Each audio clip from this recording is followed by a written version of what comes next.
Today on the Failing Up podcast, we have Nicole Zuber with us, and she discusses the difference between burnout and how being tired of a task is different than being tired of how things are done. Let's jump in. Welcome to another episode of the Failing Up podcast, humble lessons in life and business. Joined here by my amazing co-host, Dusty Oglesby. What's up, brother? Good to be here. Dolly for president? In Texas. Well, normally I come to you guys in Nashville and we do the podcast. I appreciate you guys coming to Texas. That's right. But I wanted to represent you guys Nashville. anyway. Yeah, You're welcome. Yeah. I think Dolly'd make an amazing president. I think she'd be incredible. Let's put that out there. And the amazing Bethany Voice. Bethany, thanks for joining us. So excited Love to it be when here. You come out. And this room was conducive for four of us, so it's exciting. Yeah, I get a guest spot a little We bit. need to upgrade our Nashville gig, though, That's it. because it's not quite this sweet. I know. Yeah. This is like, We got... We're going to put one of these in the new office. yeah, Let's do it. I like it. And then the amazing Miss Nicole Zuber. Thank you for joining us, our my guest pleasure. today. Yay. My pleasure. Y'all are too kind. Awesome. Well, introduce yourself. Tell our listeners what makes you so amazing, why we love you so much. But Well, I can't answer that. Why do you love Well, Why do you love me so much? I love you because you're authentic and real and you're no BS. And you are an amazing coach for some of our leaders, and you show up 100% every way, every time we ask. And so I'm just always grateful to be in business with you and have a relationship with you. But what do other people, tell us who you are. What do you do? Okay. So you like how I spun that, right? I do. So Yep. It's the coach in you. can't help it.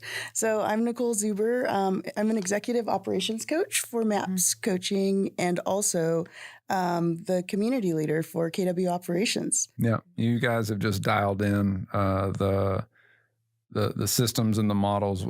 You coach my business partner, Lauren Garner, in a company called Top Operations, right? And the level that we've seen her grow. I've told her this story, and you and I talked about this a couple of years ago when we first met. I wasn't convinced she was the right person to lead an operations team, but she was who I had at the moment, and we started developing her.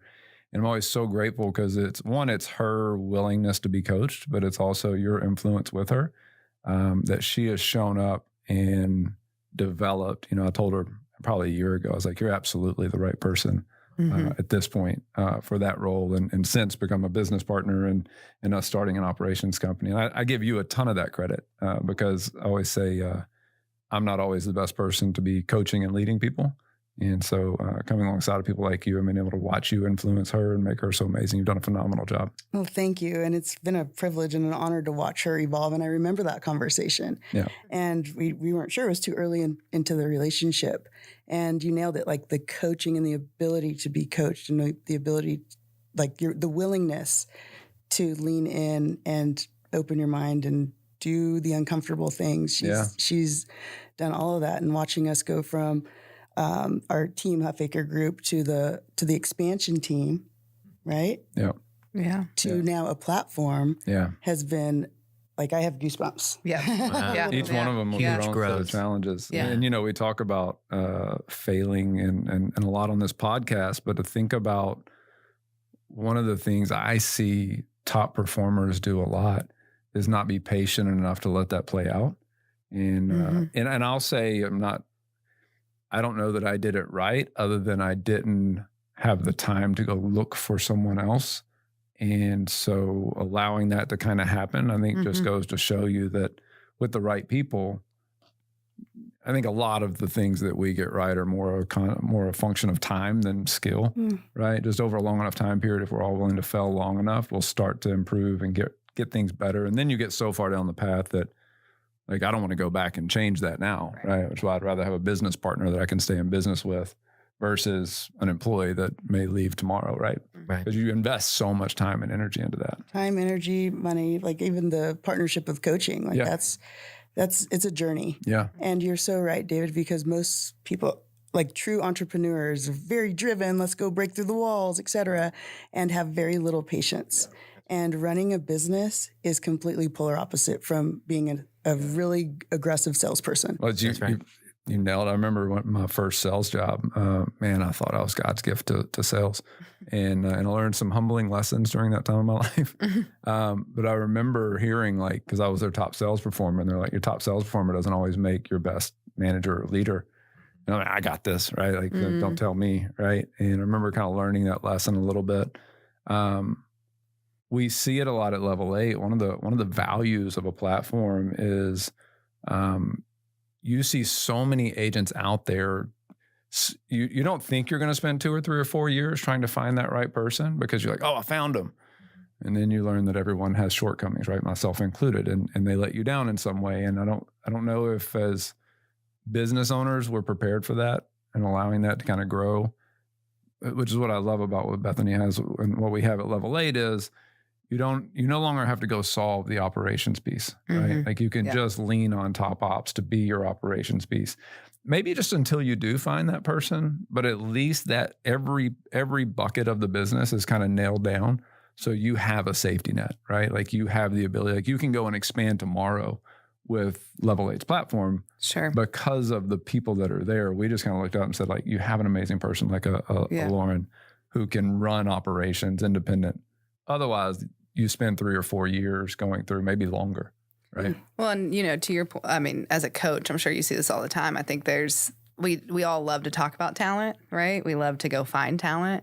But the most taxing patient piece is developing talent, right? People can be very, very talented, but watching the development process A to B is taxing, right? It's A to Z system. Yeah, right, exactly. Right. And so then you're as business owners, I don't think we want to be patient for that. Like you can see this talent there, but who wants to take the time to develop it? And as a coach, I mean, right, that's what you do, and sitting with it and then reap the benefits across all these companies with these amazing people. Yeah. And the ability to scale, obviously with operations, like when I think of when we all got into business together, was that 3, 4 years? Like 3.5, 4 years ago, something like that. Something like that.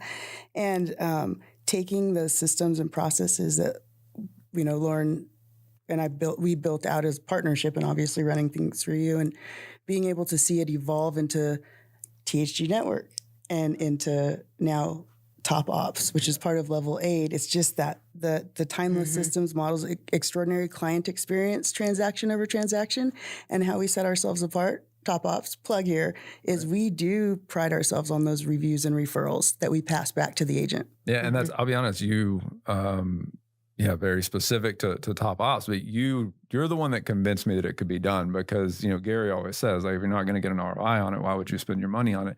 And I always thought in my mind, operations was it's a necessary part of business, right? It's just an expense.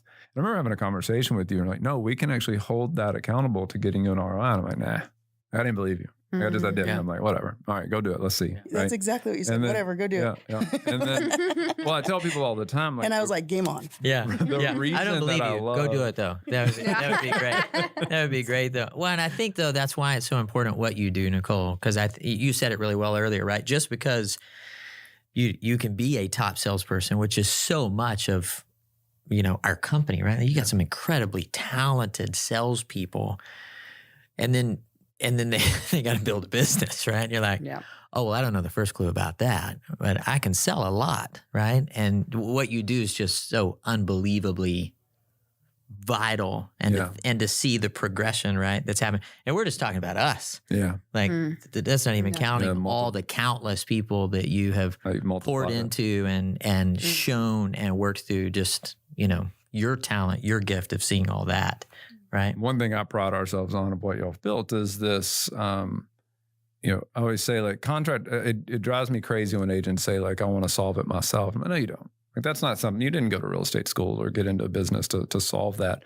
What Lauren and Top Ops are able to do though, is it is that referral piece, right? Like they do a great job on the process of contract to close, but the ability to gain referrals or be intentional and strategic, like you'll be satisfied with what you're paying for the result you're getting in contract to close. When they pull a referral out of that process for you, no one can compete with that, right? Like that's turns into an investment, not an expense. Yep. And the 5-star reviews, again, that just blew my mind when y'all pulled that. Like, what do we get? Like 500 and some 5-star reviews within right? It was 2 months, 3 months. Yeah, we got literally within 60 days, we had closed, I think it was 16 transactions off those reviews. Yep. And so you go like take an average of $160,000 in revenue just organically off of those reviews, right? It wasn't anything other than just people finding them and going like, wow, right? Like, and so I go like, man, what a simple ROI right there. Good thing you told her, go do that. Go do Yeah. that. Right. That was a good idea. That's always the best. That was All a the great best stuff are idea. things that I'm like, That was a that's never great gonna work. idea that Nicole had. Good that luck. You said go Right. do. Yeah. That's right. Yeah. So what I love about the reviews and referrals, especially from an operations standpoint, is like, okay, with sales, we know the KPIs, we know the leading indicators, the cause, the result, et cetera. And I feel like I'm super passionate, and that's what we're doing through KW Ops community, is super passionate about bringing KPIs to the operations side. Because since time, I mean, administrators have been put in a box, shoved there, now stay there and go push paper. And bottom line, the reviews and the referrals are a lag measure of delivering an extraordinary client experience, because you're not going to receive them. And more importantly, they're not going to ask. Your administrative staff, they're not going to ask if they're not clear on the value that they provided. Well, in any business, the first thing I'm looking for is evidence of success. Once I have it, now I can hold it accountable. Now I can say like, nope, you can't tell me it can't be done because look at what they've done over here. And that becomes really, to me, any business I go into, I typically go into it with a theory, and then we execute and we evolve. And as soon as I can find that evidence of success with someone, like I find myself like clinging to it. We just saw this with Teamridge. We got a guy out of Nashville named Mike Reister that's been doing Teamridge. And we went through several people. And now Mike has, I think, like 150. He just wrote a $3.5 million offer. I don't know if it's finalized yet. But I look up and I go, okay, now we have evidence of success, right? Like if you work it hard enough and do the right things, it's now it can't be I don't know if it can be done. Right. Now we have proof that it can be done. Now it's like the 4-minute mile, right? Mindset, right? Exactly. Once you realize it can be done, now all of a sudden everybody starts going, Everybody okay, does it. Right? Right. You know, what were the activities that got you there? I don't want to get all the way to the end of the podcast without talking about failure, which is what we were here to discuss. I know you and I can talk forever. I like that whole success part though. Yeah. But I have no doubt along the way there were moments of, what? Yeah. Like, that's what we're doing? Yeah. Yeah. There had to be. Yeah. Lauren does a really good job of just telling me to be quiet. Like, she's one of the few people that I've been in business with that she can just be like, no, we're not going to do that, David. Okay. She was great. That's what operators do. Yeah. Like that's why they get paid the big bucks, is because they have the relationship and the confidence to slow our leaders, our rainmakers down. Yeah. So help us define failure. When you think of failure, what does that look like to you as a coach? Where do you see that show up? Well, it's not. So I tell anybody that comes into my world one-on-one, you have the ability and you have the right to fail in this environment. It's just when you keep doing this, when we keep making the same mistakes over and over again, that's not okay. Right.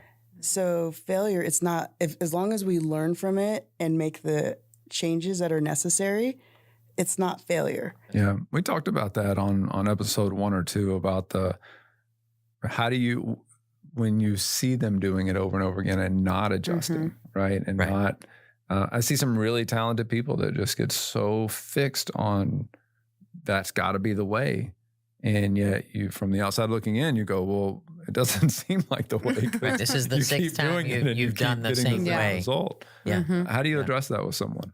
Yeah. So I had the privilege of spending time with Gary Keller 2 weeks ago. And when somebody keeps failing over and over again, you find burnout. And Gary posed a question: are you sick and tired of how it's done, or are you sick and tired of doing the task or the failure? He didn't use that word, but I'm using this metaphorically. So, are you sick and tired of like the failure, or are you sick and tired of how you are doing it, how it's done? Right. So. He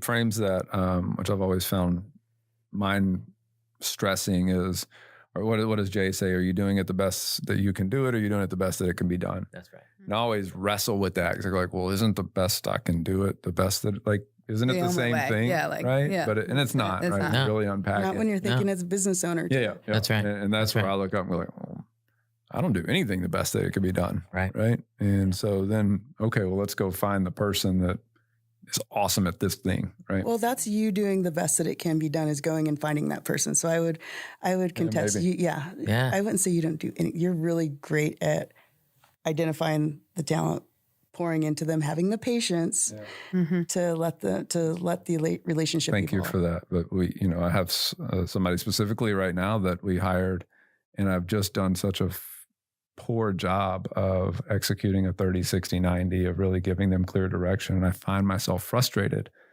And yet I look up and I go like, and I still don't know why I won't just sit down and do it. I don't know if it's just, I've done it 3 or 4 times in that role, and I still just keep looking up and going, let's just go hire somebody else. But then I go like, now I'm kind of starting to look up and go, well, it's not going to matter if I'm not going to give them clear direction and spend time developing them. And so we have proof of that too in the conversation we were just having about Lauren, right? When you first said, hey, I don't think she's the right one. Imagine where it would be today if you would run in that direction rather than going, no, we need to lean in. Yeah. Bring Nicole in, and now oh no, we got the right one. It was just the process of getting there. And I love how you said it, Nicole. It's, hey, you have full grace to fail here. It's if you continually do it. Yeah. Right? Because then now we really are failing. But what does Gary say? If you're really not failing, you're actually learning to succeed. If you're learning to succeed, you keep doing the same thing over and over again. Right? Choosing. Yeah. Choice. Yeah. And I think that we find people telling themselves stories. I see it with coaching clients, and it's like a podcast of quoting Gary, but he says that, if you fight for your reasons hard enough, I'll let you keep them. Right. And I've found myself with my children lately saying that, right? Like, okay, like this is the story you want to tell yourself, right? If this is the road we're going to, okay. You hang on to that, and then you come see me, and let's see how that. Let me know. Right? Yeah. If that's lateral all across the board. Yeah. So where do you see? Think back, maybe personally or a client in the last few years where you've experienced failure or seen failure show up. I know the KW operations world, and getting that up off the ground couldn't have been easy. A lot of the stuff you do in leading from a Keller Williams perspective, but where have you seen failure show up maybe in the last 2 or 3 years that you can now look back and see like, okay, like I understand kind of why maybe God put me through that, or why I had to go through that experience because it helped me get to this point. Anything like that? So for me personally, or through a client? Whichever. Oh man. Well, since we're going there, we got a couch here. I'm like a little therapy session. So, I've made profusely terrible mistakes in this industry. I've been in it for 20 something years. And, I was 23 years old when I started. I didn't know my head from my tail. And when we started our team, my husband, who's my business partner, and he's a 3rd generation agent on both sides of his family. Wow. So parents and both sets of grandparents retired from the industry. I didn't know that. Yeah. And so we had we were at a boutique brokerage, and we had this one book, Red in Color, Gary something, man with a mustache wrote that. And we would use that carte blanche. Yeah. And we were building. And we were over leveraged and undereducated, I will say. And then I don't know if y'all remember 2009. Yeah, that happened. We lost everything.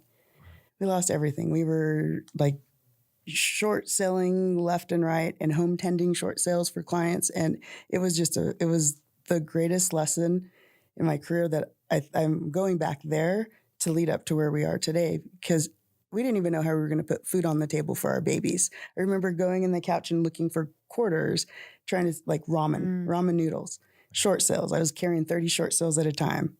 And going from king of the hill, whatever, my ego was so big I couldn't even breathe. It needed to get shut down.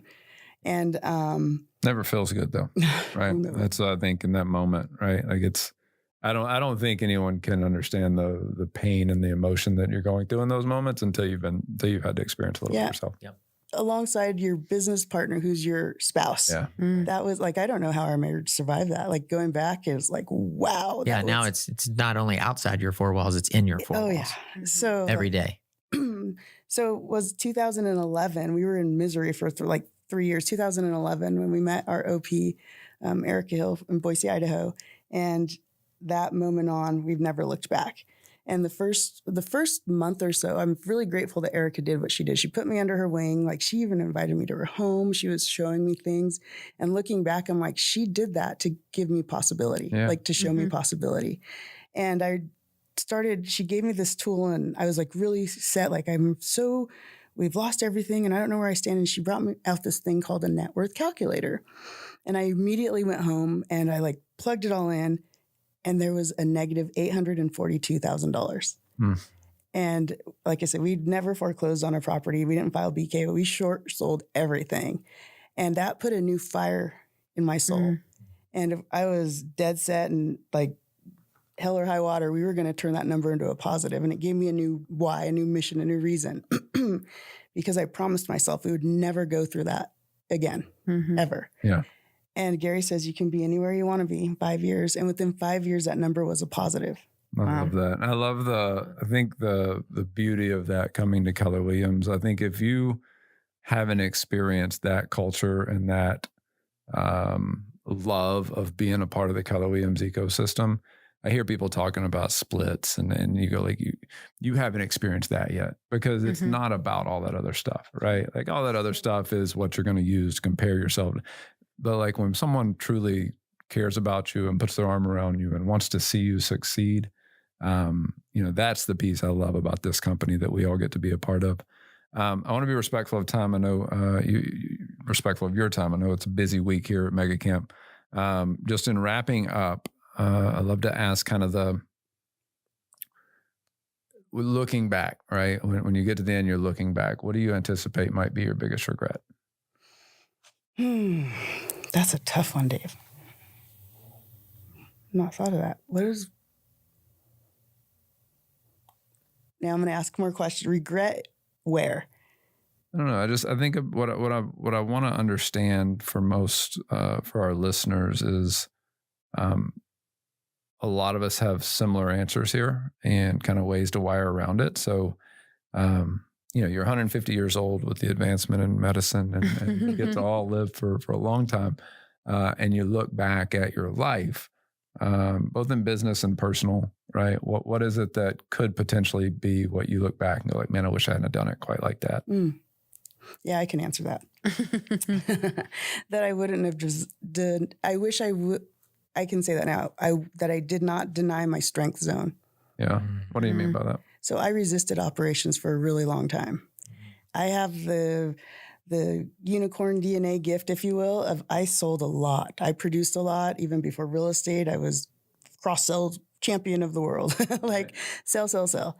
And I am always on the back end, like making the functionality, clean and scaled, right? So I resisted operations for a really long time. And when I became a MAPS coach, I found myself, and Diana Kokoska always said, you grow into where you ought to go. Yeah. You grow into where you ought to go. And I found myself so I was coaching production and I was helping these, people get it off. And alongside that, they were also building a business, which is operations, right? Yeah. Right. And so I found myself growing, and I looked up and I'm like, oh my gosh, I'm coaching all of these, operations and rainmakers today is what I found. Right. And so my husband is so phenomenal, always like helping me get to where it is that I ought to go. He sees it. And then because it comes from him, sometimes I'm like, no, resistant. Yeah. resist. It has to be my idea. Yeah. So, well, and I think a lot of us, can share in that, right? That, who we think we want to be and who we naturally are. I think when we lean into who we naturally are, we find some amazing things happen there, and it's better than maybe we thought it was going to be, right? So I wish I would have taken action a lot sooner. Yeah, and that's probably the most common answer, especially today that we've heard, is just that we'd have done something sooner. And always try to encourage people to, our listeners, we ask that question for the purpose of understanding that like we all have these similar thoughts. Sure. And there's things that we can do today to start to wire around for that, right? And start to anticipate. It's the experience that your husband gave us of writing a letter to your future self that helps kind of unpack some of that what ifs, and just being intentional about having that conversation with yourself of, 10 years from now, what is that letter to myself going to look like? What age are my kids going to be? What age is my spouse going to be? Where am I going to be in my journey? And we can be so intentional about a business and writing out a 1-3-5 and a business plan. But one of my ahas has been, where's my 1-3-5 for successful children, right? Where's my 1-3-5 for being a Superman husband, right? Like, where are those things? And those things to me are the most important. Why haven't I been as intentional about those as I have been about growing organizations, right? And so, just a good chance for people to stop and think about wherever you're at on your journey, wherever you're at. If you're going through failure at the moment, there's an opportunity to learn from this and know that, in order to have the mountains, you got to have the valleys, and that it is a part of the journey, right? And as frustrating as it may be, this too shall pass, right? Things will change, and we're all in it together. So lean into people around you, find some support. And if you are up on the mountain right now and life is your very best, just know that this too shall pass, right? There's a valley on the other side. Turn around and find somebody to help at the moment, because you'll want help again one day, right? Yeah. Thank you for joining us today. My pleasure. Thank you. Thanks. All right.